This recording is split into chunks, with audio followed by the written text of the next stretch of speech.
Hello friends! Halloween is fast approaching, but I wanted to share my summer wardrobe with you before we get into the holiday season. This is my first attempt at a capsule wardrobe, and I'm following Christy Russell's method. I'll link her video explaining it below, but put simply, her capsule wardrobe is made up of modules. Each module has 3 tops, 2 bottoms, and 1 outer layer. I have 4 in my wardrobe. Each of them has a title, and I'll kind of be going through them and showing you what's in them. The first one is my modern module. My outer layer is this lace cardigan thing that I've had for years and years, but it's very pretty and flowy and I like it. The first top is by an artist called Laura. I got it on Redbubble, and I'm very conflicted about Redbubble. It's definitely fast fashion, which I'm trying to avoid, but at the same time I feel like I'm supporting an artist when I purchase there. I don't know, I have to make a decision. They're certainly not the best quality garments. The second top I have is a workout sort of camisole tank top by a sustainable brand called Sattva. I haven't vetted them extremely well, so if you want to purchase from them, I recommend doing your own research. And the last top I have for this module is a camisole from an Etsy shop named Bloom Linen. I really love it, and it's become a staple that I wear all the time. For the first bottom, I have a skirt, a denim skirt that is unfortunately fast fashion, but I love it. It's lasted forever, and I hope it will be in my wardrobe for a long time. I have another bottom in this module, but I completely forgot it when I was filming. Picture a very full black pleated skirt that's T-length. I forgot to mention that I added 1 to 2 accessories per module, and for this one, I had a very long crushed navy blue velvet ribbon that I use for hair taping. The next module is medieval themed, and the first garment I have is this very lightweight navy cardigan. It's really sort of shapeless. I don't like it very well, but I've had it for forever, and I figured I would see if I could find a way to incorporate it and figure out if I could style it in a way that I liked. The first top is from a brand called Aventura Clothing. It's a sustainable brand, but after having worn it for a summer, I would not recommend it. The construction is poor, I don't like the fabric, and had I known the sleeves were going to look like that, I wouldn't have purchased it.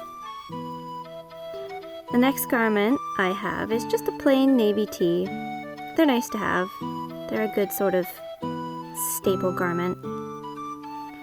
Next, I have this very lightweight 3/4 length black shirt with a lot of lace detailing, which you can't really see, but thankfully I have some close-ups. It has some really beautiful insertion lace. This is a thrifted garment, and I've had it for a really long time. Also, please excuse my lint. I don't use dryer sheets. Coming up next, I have a very short black pleated skirt. This is another fast fashion purchase from a while ago. It's not great quality, it's shrunk a ton. You can see the length comparison to my denim skirt, but I really love it, and it's super fun to wear. This skirt is from a thrifted sheet. It was originally very long, but I shortened it and added some trim.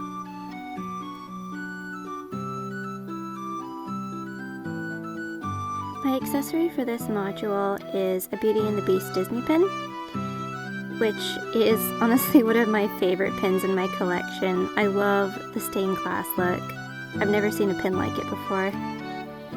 The next module is Hobbit inspired. So my outer layer for this garment is actually a vest. It's from a brand called Zoot Zoo. I originally bought it on Etsy, but I found their website since. I think they're mostly Ren Fair sellers from what I can tell. Next is this square dancing blouse that I've had since I was like 9. I never wear it because it's so fluffy, so I thought I'd throw it in and see if I could find ways to wear it that I actually enjoy. Next is another Redbubble shirt. The artist goes by the name Amor Omnia Vincent. I don't like it as well as the first Redbubble, but the print quality is definitely better, although the cut is less flattering. Last for the tops in this module, there's this green long sleeve t-shirt, which is so comfy. Although it was so hot this summer, I really didn't wear it very much. The first bottom we have is this beautiful square dancing burgundy skirt. It's so full and so ruffly, and I wear this all the time. Certainly once, probably twice a week. The last skirt is a black watch uniform skirt. I have like 5 of these from a stint at a private high school. It's Dennis brand. I haven't seen too many. I've seen 1 or 2 on Depop, but they don't seem that easy to come by. For the accessories, I have 2 burgundy ribbons. I really love this water silk one. I've had it for, I don't know, probably literally since I was a toddler. It's so old.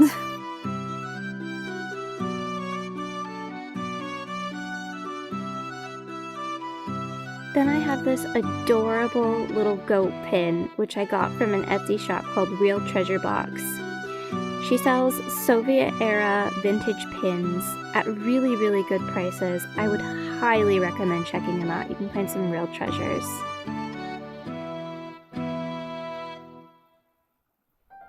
Next is my 18th century module, which I had so much fun with.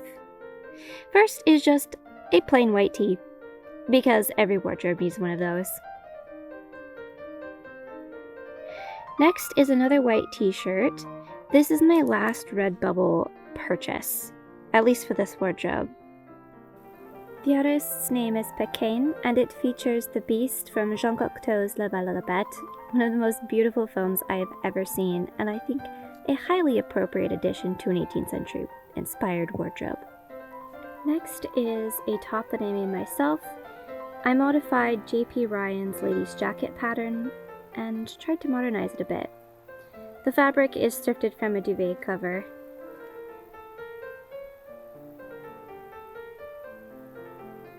It's got wooden buttons, and I am irrationally proud of those hand-sewn buttonholes. I think there's something like 18. Tedium of sewing all of those by hand is indescribable, but it was well worth it.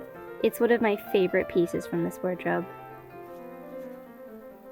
For the first bottom, I have an 18th century inspired petticoat skirt, which is reversible. The blue stripe was purchased new, but the green stripe is the other half of the duvet cover that made up the top. It's closed with a button, but it needed a second, but I was too lazy to add a second, so it's mostly held up with a large safety pin. Bernadette Banner recently said something in one of her videos about not putting closures in most of her skirts, so she could do it, so could I. Next is this floor-length black skirt.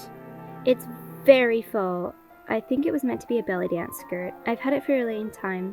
It's actually quite hot, but it's really nice and flowy and great for colder summer days. For my accessory, I have this beautiful straw hat from the Etsy shop, Fashionable Frolics. It's so much fun to wear, but actually kind of tricky to figure out. I also have this pocket that's literally just made of scraps I had lying around. Now we're going to move on to just some general wardrobe accessories. First is this triple layered petticoat that I made a really long time ago. It's just great to add extra fluff to the skirts. Then we have masks. These were all made from scrap fabric I had laying around.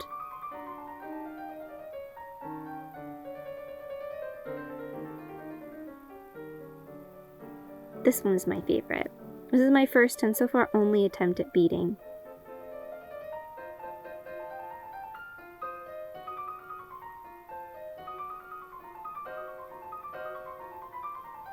And then we have shoes. First are these blue strappy things.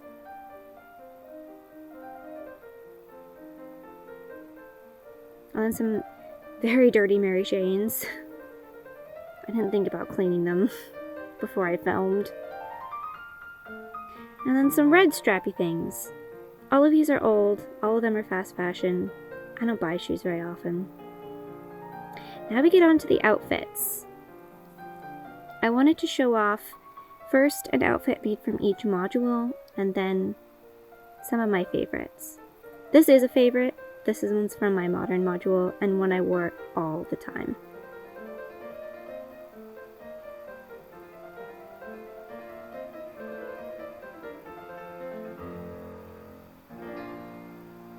This is also one I really love to wear. This one is fun to wear outside the house, as much as we go outside the house during plague times. There's lots of layers to this, but it surprisingly wasn't as hot as it looks. I have the petticoat underneath, otherwise the skirt looks a little flat and odd, especially because the top sort of skirt bit sticks out so much.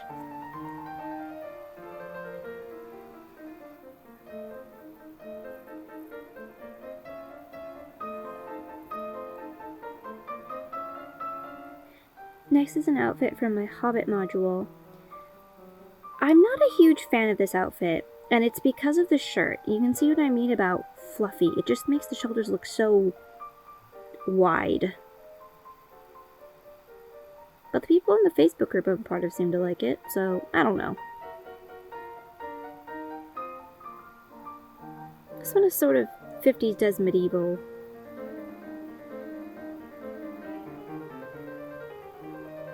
I made the skirt way too big on accident, so it doesn't sit at my natural waist, and I can't tuck things in without them looking really weird. So I wore it like this, for those especially hot summer days. Why did I make these transitions so long?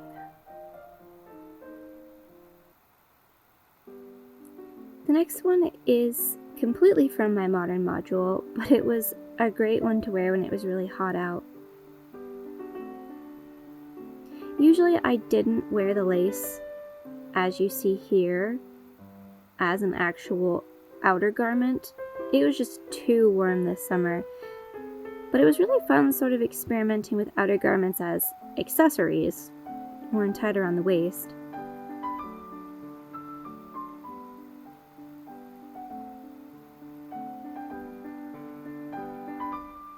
This one is fun.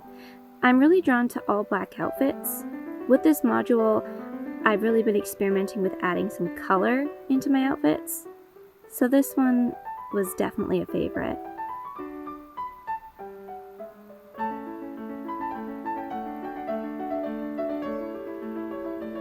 This is another really fun one, with the petticoat underneath and the big fluffy skirt and the top. I love it so much.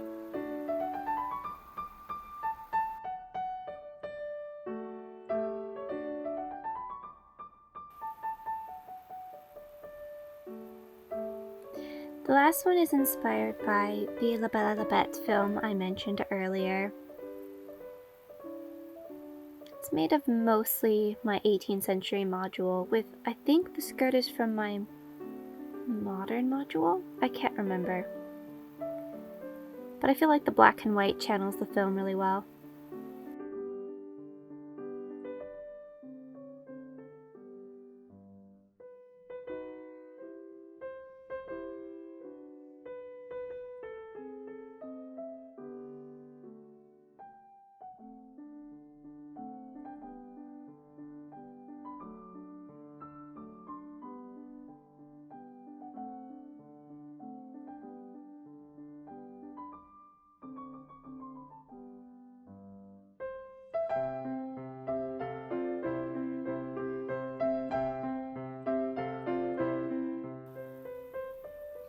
And that is it. Thank you so much for watching. I feel like I should reiterate, I am very much a beginner and this is a first experiment. I did this mostly to get the sense for my style and teach myself how to accessorize. I do have grand plans for this channel. I'm a person plagued with too many creative interests and I want a space to try new things. There'll be lots of sewing, book reviews, art, maybe some doll customization, definitely more wardrobe things. We'll just have to see what appears here. Until then.